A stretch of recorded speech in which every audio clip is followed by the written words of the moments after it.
Le titre de l'intervention, c'est 95% de ce que vous ignorez sur vos clients ou utilisateurs. C'est un peu provoque, c'est vrai, mais c'est simplement parce que c'est un chiffre, j'espère que vous allez retenir. De plus en plus, aujourd'hui, dans les travaux en neurosciences, on se rend compte qu'il y a toute une partie qui fonctionne en backstage dans votre cerveau et qui, en fait, sont les endroits où la majorité des décisions sont prises, où toute une série de choses qu'en règle générale, on ne connaît pas, se produisent. Donc, pour aussi vous expliquer très concrètement l'apport de ce genre de choses et l'aspect très pratique, c'est pas tellement les chiffres qui comptent, mais c'est ce qu'il va y avoir avec. Donc, ce que vous voyez ici, ce sont deux chiffres de personnes qui, à partir de Google, tapent devis, assurance, auto.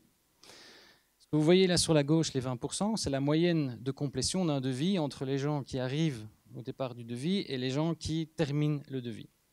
Et là, ce que vous voyez là, c'est MMA qui a 39%. Alors de nouveau, ce qui est intéressant, c'est de savoir comment aujourd'hui, alors qu'on a tous des budgets, on a tous accès à Internet, on a tous accès à des formations, on peut travailler avec n'importe quelle agence si on le souhaite. On n'est plus dans un monde où l'information est rare, au contraire.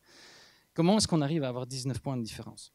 Et ce n'est pas quelque chose de marginal, c'est vraiment quelque chose qui se produit très régulièrement. Alors, je vais essayer de vous expliquer. Et comme j'ai que 15 minutes, je vais essayer de schématiser. Mais en gros, si vous voulez, le principe, c'est que notre manière de fonctionner part de suppositions sur l'autre. Donc, l'autre peut être un de vos collaborateurs, mais peut-être aussi un client, ou ici, dans ce cas-ci, des internautes. Alors, cette matérialisation de cette personne a été faite dans les années 60, ce qu'on appelle Homo economicus. Et donc, on a théorisé un consommateur, et donc toutes nos formations ont été organisées autour de ce genre d'éléments. Et donc, Homo economicus, il y a des particularités. Entre autres, il sait ce qu'il veut. Et c'est d'ailleurs pour ça qu'on fait des focus group et qu'on demande aux gens ce qu'ils veulent, puisque, bien sûr, ils savent répondre ce qu'ils veulent. Ils savent exprimer parfaitement leurs besoins, c'est pour ça qu'on leur demande.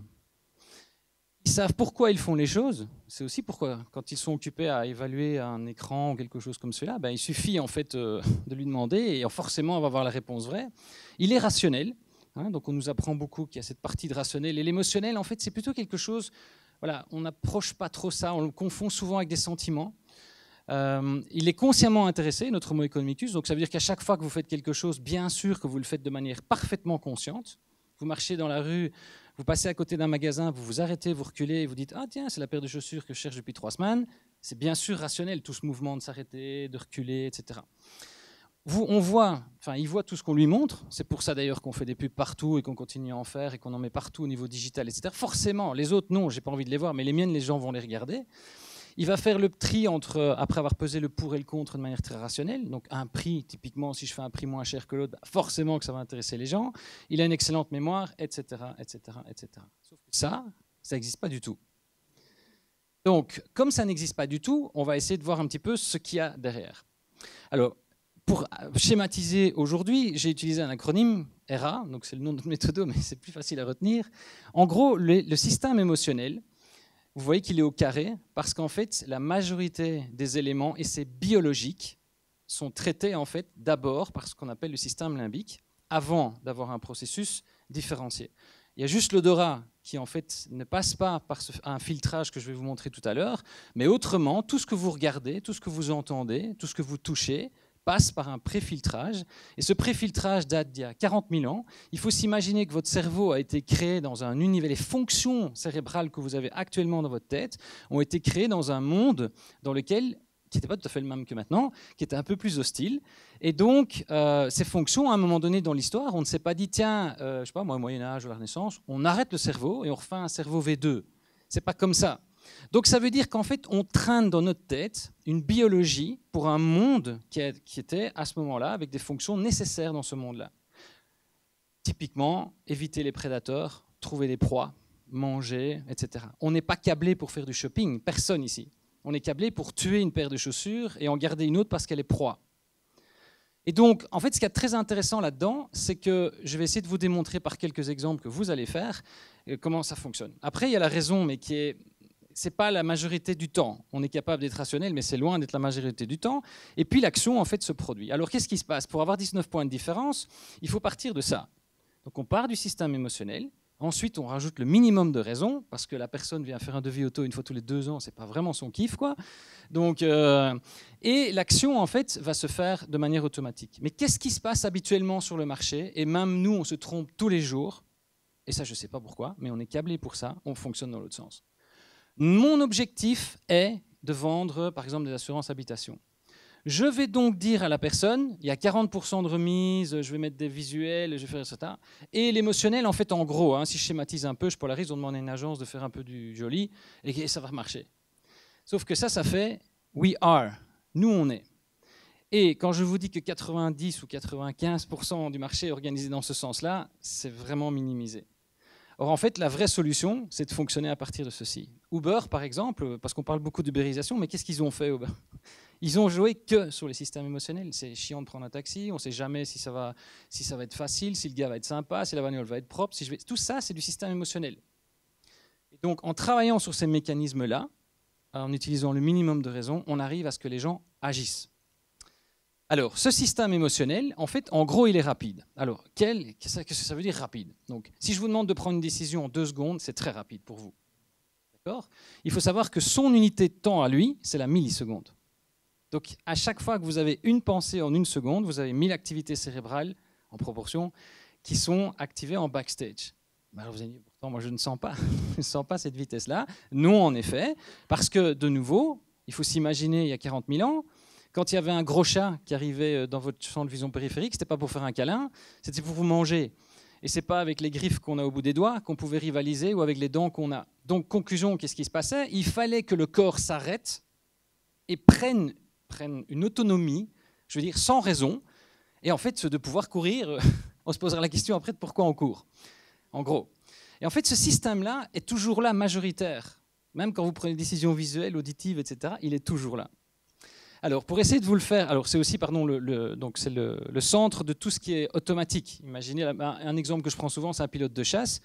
Imaginez s'il devait fonctionner sur sa raison et tout le temps calculer la vitesse à laquelle l'autre avion va, etc., avant de décider de tirer, il est mort, quoi. Donc, en fait, ce qu'on fait, c'est qu'on entraîne son système émotionnel à fonctionner, à avoir moins de peur, à travailler sur toutes des zones que je vais vous montrer et qui permettent, en fait, au moment où il est dans l'action, de ne plus fonctionner avec sa raison. Un expert, c'est quoi? C'est pas quelqu'un qui est plus malin que les autres, c'est juste quelqu'un qui répète les actions régulièrement jusqu'à ce que ça devienne une habitude.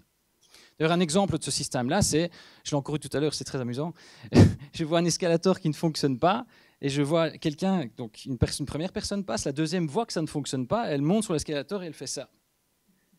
Or, en fait, rationnellement, elle sait que ça ne fonctionne pas, donc forcément, Homo economicus va se dire que ça ne fonctionne pas. Donc, je vais contrôler mes muscles pour pouvoir marcher normalement sur l'escalier.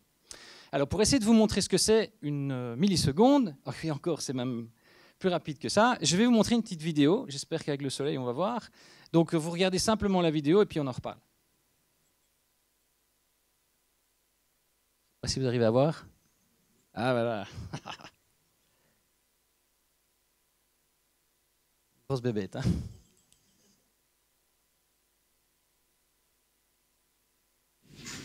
Ok. Alors, cette réaction-là, comment pouvez-vous l'avoir? Parce que vous êtes Homo economicus et que vous êtes rationnel. Donc, il n'y a pas de serpent, on est dans une tour, il n'y a pas de danger.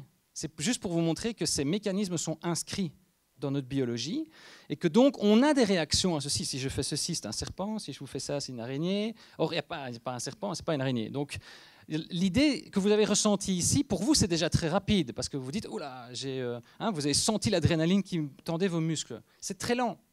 Parce qu'avant que l'adrénaline ne soit relâchée, il faut donc qu'il y ait une instruction de relâchement de l'adrénaline. Donc, ça veut dire que qu'est-ce qui va se passer? Il faut que les amygdales jugent que la situation est suffisamment dangereuse que pour couper la raison. Pour ça, il faut que votre système visuel enregistre les informations qu'il voit là. Donc, vous imaginez tout ce qui se passe derrière. Et en fait, pendant des siècles, des millénaires, on a cru en fait, qu'on fonctionnait que sur notre raison. Et en fait, tous les jours, de plus en plus, on montre qu'en fait, en gros, on fonctionne majoritairement par notre système limbique. Et on confond souvent les émotions et les sentiments. Ce n'est pas du tout la même chose. L'émotion, c'est vraiment du on-off. C'est un signal, comme je vous ai montré ici. Ensuite, vous avez la raison, donc qui est lente, réfléchie. En règle générale, elle va s'activer quand l'autre ne fonctionne pas. Vous rentrez chez vous tous les jours. Imaginons, c'est le soir, vous mettez vos clés, vous allumez l'interrupteur, tout va bien. Vous faites ça tous les jours. Vous ne vous dites pas à chaque fois, oh, c'est vraiment super, à chaque fois que j'appuie sur l'interrupteur, j'ai de la lumière. Par contre, le jour où ça ne fonctionne pas, c'est-à-dire vous faites comme ça, elle vous dit, oh, Le O, c'est en fait votre système émotionnel qui vous dit, mais attends, il manque quelque chose là, il y a quelque chose qui ne va pas, tiens, mais ça je ne sais pas gérer, donc tiens, débrouille-toi avec ça. Et là, vous faites oh. Et en fait, on ne se rend pas compte de ça, de toutes ces activités cérébrales. Et donc, je vais essayer de vous en montrer tout à l'heure, vous allez voir. Et donc, l'action, c'est la réponse, le jugement ou la décision. Et donc, en gros, la majorité du temps fonctionne dans ce sens-là, surtout quand il s'agit des autres. Évidemment que les autres vont le faire, parce que c'est Homo economicus. Forcément que ma pub est meilleure que l'autre, ils vont la regarder, etc., etc., etc. Sauf qu'on vit dans un monde où la motivation intrinsèque commence à dominer la motivation extrinsèque. Extrinsèque, c'est je vous montre quelque chose et j'espère que ce stimuli va vous faire réagir. Intrinsèque, c'est ça vient de l'intérieur. Et on est de plus en plus dans un monde dans lequel la motivation ou l'attention, toutes ces variables-là deviennent de plus en plus importantes. On parlait tout à l'heure je n'étais pas là, mais dommage, j'ai vraiment envie d'entendre sur l'olfaction. Et en fait, entre autres, quand vous voyez le nombre de produits qui sont produits, de parfums qui sont produits, qui sont des échecs, c'est quand même astronomique, quoi. Or, par exemple, pour l'instant, donc à Bruxelles, il y a un de mes amis qui est occupé à faire pour une grande marque de parfums, en fait, une typologie, mais neuronale des gens. Parce que ce n'est pas parce que vous avez, je sais pas moi, 45 ans ou 50 ans et que vous êtes cadre, ceci, cela, qu'on va savoir ce qui se passe dans votre tête. Il peut y avoir des différences énormes. Par contre, la typologie neurologique, on arrive à savoir beaucoup plus finement, par exemple, comment la réaction va se produire par rapport à telle typologie. Et donc, on construit les parfums sur base de typologie neuronale et plus sur base de on croit que ceci va fonctionner ou pas. Par exemple, dans les musiques aujourd'hui, comment est-ce qu'on choisit l'investissement qu'on fait? Les Américains, ils prennent avec The Voice, etc. On en a un pléthore, donc on prend, je sais pas moi, 50 ou 100 jeunes, on leur fait faire des trucs, on met des gens dans un IRM et on va mesurer en fait des zones particulières que je vais vous montrer, entre autres ce qu'on appelle le globus pallidus, donc qui est une zone en fait qui va s'activer lorsque vous avez une émotion positive en feedback, et en fait, l'idée, c'est que du coup, ils vont investir sur ce qui s'active le plus. Et c'est comme ça qu'on arrive à voir les séries, etc. quoi.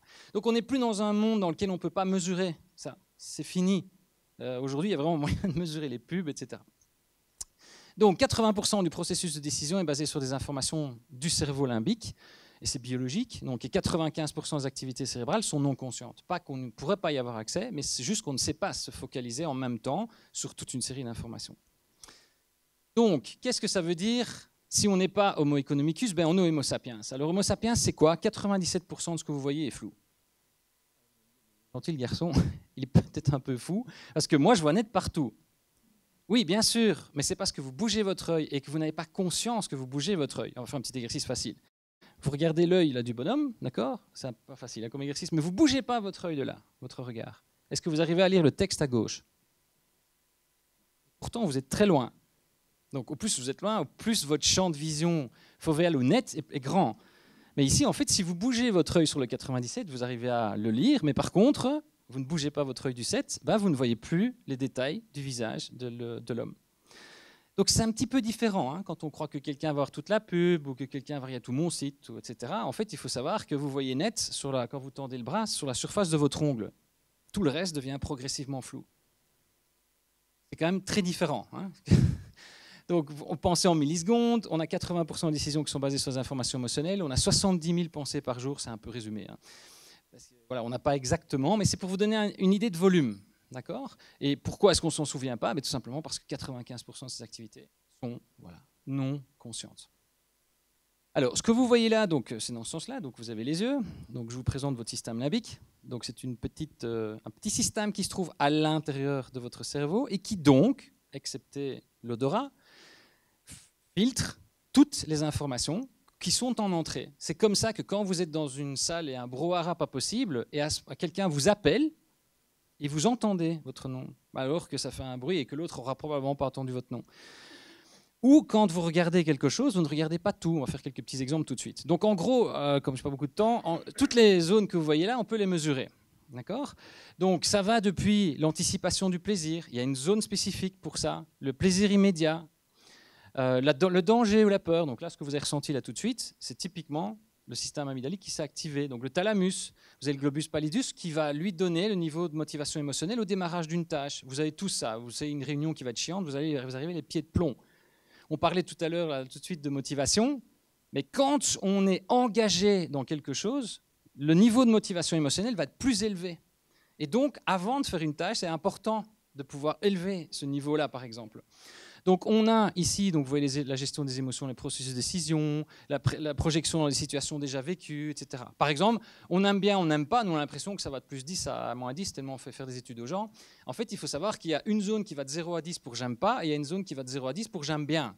Et en fait, c'est un combat entre les deux. En fait, nos pensées, c'est un mécanisme darwinien. En fait, en gros, il y a des pensées, et puis de temps en temps, il y en a une qui va sortir plus fortement que l'autre. Et aussi des autoroutes, pour vous donner des images, sur lesquelles, en fait, quand c'est répété, ben, en fait, ça se produit plus majoritairement. Donc, 100% de vos utilisateurs, collaborateurs, clients sont des Homo sapiens. Ça, c'est une certitude. 100% des Homo sapiens ont un cerveau. Donc, ne pas comprendre le cerveau vient donc à dire que je ne connais pas Homo sapiens. Et je pense, c'est quelque chose d'intime, mais je pense, je le vois depuis 20 ans maintenant, l'évolution, on parle beaucoup de big data, mais c'est très nouveau. Je peux vous dire que les neurosciences, la vague que ça va amener, c'est encore autrement important.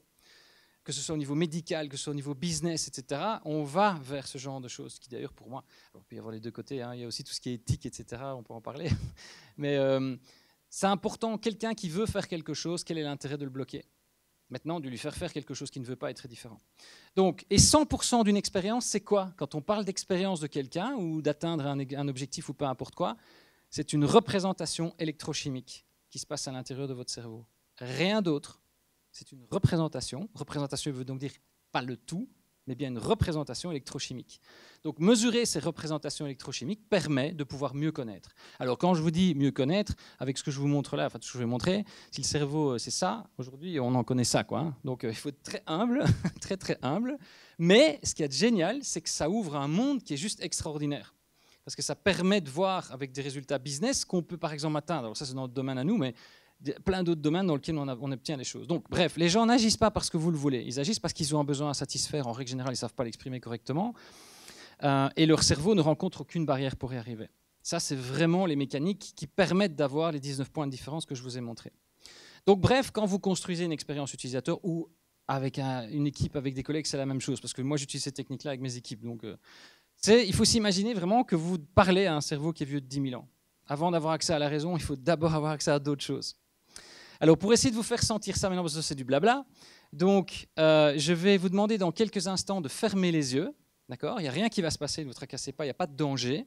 Vous allez entendre un son et je vais vous demander en fait simplement de laisser remonter les souvenirs que ce son vous évoque.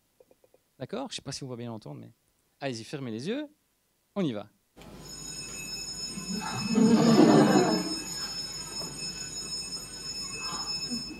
Ok, tous ensemble, ouvrez les yeux. Vous avez pensé à quoi ? Comment est-ce que j'ai fait avec un simple stimuli pour générer chez vous des gens intelligents exactement la même réponse à 100%? Quand même, alors, l'exemple ici est très simple. Ce n'est pas le son qui est intéressant, c'est le comportement que je génère chez vous.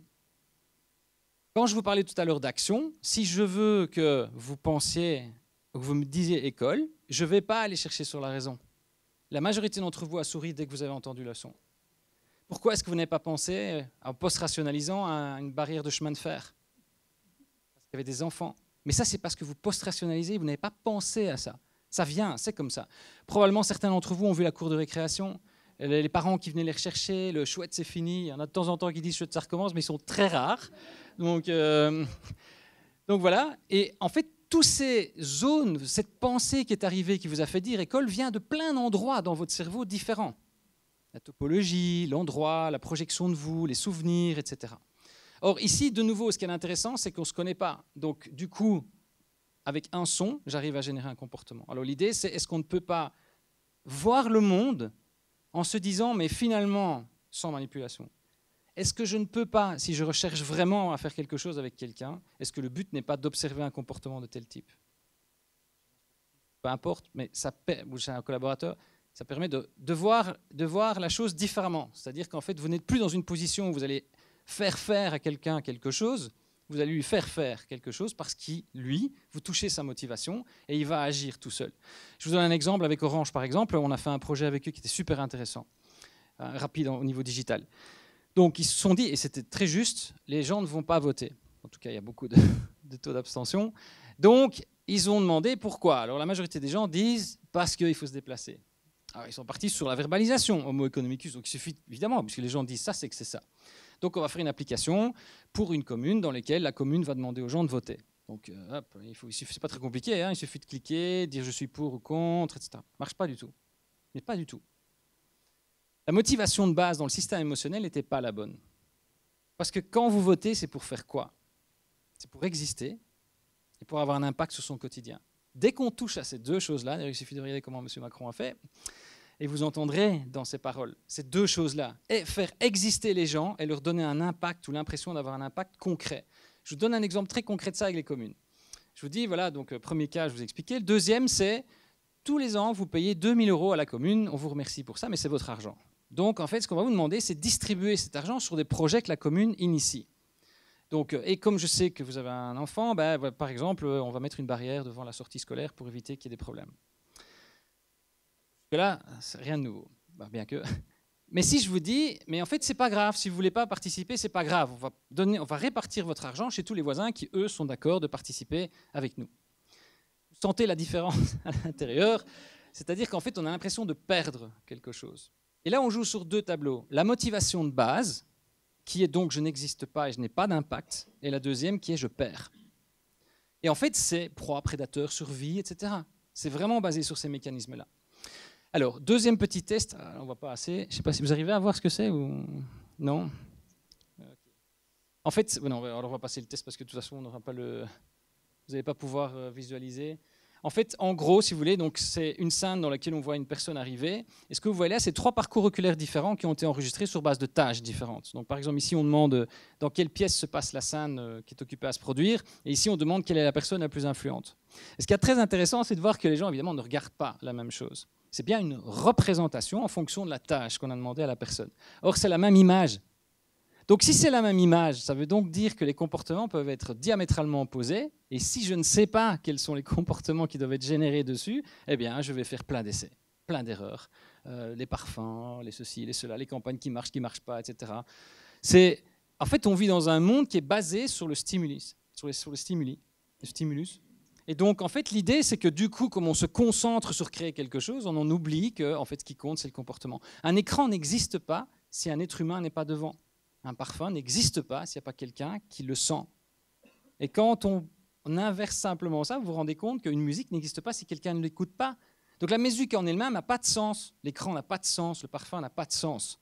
Ce qui en a, c'est le comportement des gens que vous avez en face de vous. Alors, justement, finalement, c'est quoi une expérience? Eh bien, quand, par exemple, vous êtes venu ce soir, vous vous dites, OK, j'ai une récompense anticipée, j'ai déjà participé à des conférences, c'était chouette, donc ça va être bien, ça va vraiment être bien. Okay, donc la récompense anticipée va probablement se retrouver quelque part ici avant que vous ne veniez. Okay, et vous avez à chaque tâche que vous faites une récompense anticipée. C'est une réunion qui est chiante, mais il faut quand même y aller. Vous allez quand même commencer avec quelque chose plutôt là. Okay, cette anticipation de la récompense va guider votre comportement. C'est-à-dire qu'en fait, en gros, vos énergies, tout va se mettre en œuvre pour qu'un comportement se produise. Et ce comportement ayant été produit va générer une récompense effective. C'est-à-dire qu'en gros, imaginons que vous attendiez à avoir ça, et puis en fait, nous avons été mauvais en tant qu'orateurs, et donc vous vous retrouvez avec oh là là, c'était pas bien.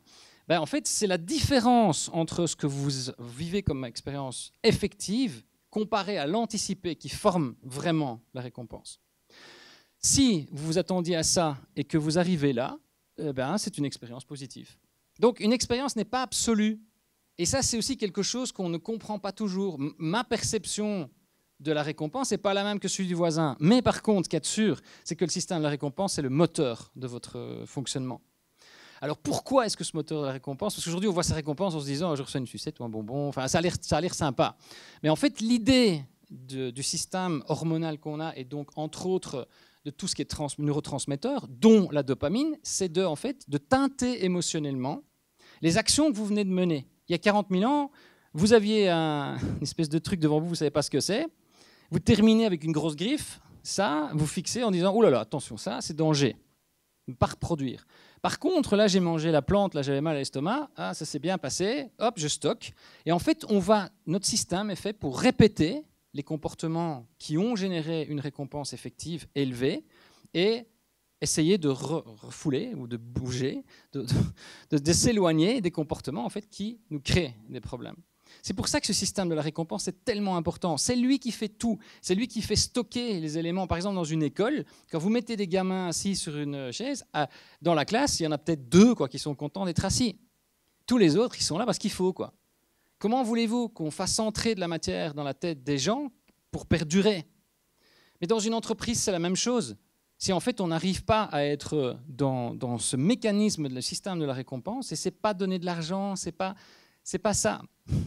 Un exemple très facile pour vous montrer que ça se passe pas pendant une journée, hein, ça, c'est toutes les secondes. Vous lisez un article, vous avez la tête d'article qui a l'air super intéressant, le chapeau, vous anticipez que ça va être intéressant, vous lisez les 4 premières lignes et vous arrêtez. Mais pourquoi? Mais tout simplement parce que la récompense effective n'est plus là, ça ne sert à rien de perdre du temps. Et de l'énergie. Parce que notre cerveau brûle de l'énergie. Alors aujourd'hui, on a la chance de pouvoir manger régulièrement et donc de rétablir cette énergie. Mais notre système limbique, lui, date de 40 000 ans où on ne mangeait pas tous les jours. Donc tous les mécanismes d'homéostasie sont super importants. Et donc, en fait, vous allez éviter de recommencer des choses qui servent à rien. Alors, pour vous montrer l'activité cérébrale, donc là, je vous montre juste sur une application comme Fnac. Donc, vous voyez ici une descente à l'intérieur d'une page et vous allez voir là, à vitesse réelle, des activités qu'on a enregistrées ici avec un électroencéphalogramme au niveau de la surface du cortex. Alors, je défie n'importe qui au monde d'arriver à dire à cette vitesse-là ce qui se passe dans sa tête. Voilà. Et il n'y a pas d'accélération, hein. C'est à vitesse réelle. Donc, vous voyez en fait qu'il y a des modifications électriques qui sont portées, mais il n'y a pas que ça. Avec les capteurs physiologiques aujourd'hui, entre autres l'électrodermal, on peut avoir des indicateurs. Alors, on découvre tous les jours là-dessus. Il n'y a pas de vérité. Les personnes qui vous disent en neurosciences qu'il y a des vérités absolues sur les éléments, ce n'est pas vrai. On est en pleine recherche dans tout ça, mais ça évolue tellement vite, tellement fortement, il y a tellement de travaux qui sont effectués, qu'imaginez un petit peu, aujourd'hui, on peut dire avec ce genre de technique, à tel endroit, la personne n'a pas compris ça. Alors, pas juste avec un indicateur, mais avec un faisceau d'indicateurs triangulés, on peut, sans même lui demander, savoir en fait comment la personne a compris ou n'a pas compris, etc.